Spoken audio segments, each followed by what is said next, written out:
Doctor Anwarul হকের লেখা গল্প শান্ত বিকেলে। একটি গ্রামীণ পথ ধরে দুই নারী চলেছেন। পথটি মাটির এবং তার চারপাশে বিভিন্ন ধরনের গাছপালা রয়েছে।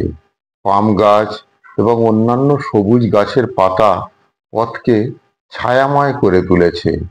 এক নারী সাদা রঙের শাড়ি পরে, অন্য নারী একটি বালতি হাতে, এবং তার হাতে, দুজনেরই হাতে বালতি রয়েছে।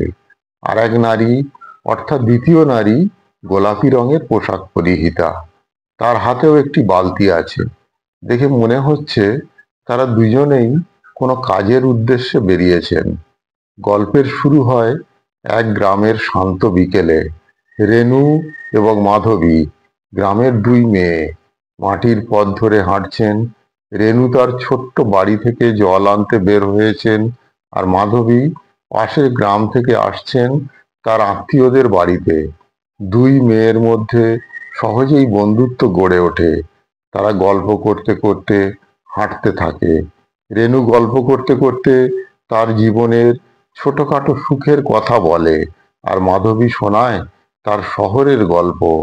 এই ছায়াময় পথের ধারে জীবন যেন থেমে থাকে না। পাখির কিচিরমিচির, বাতাসের শীতল ছোঁয়া এবং গ্রাম্য পরিবেশে মিশে থাকা সবুজ প্রকৃতি তাদের পথ চলার সাথী হয়ে থাকে।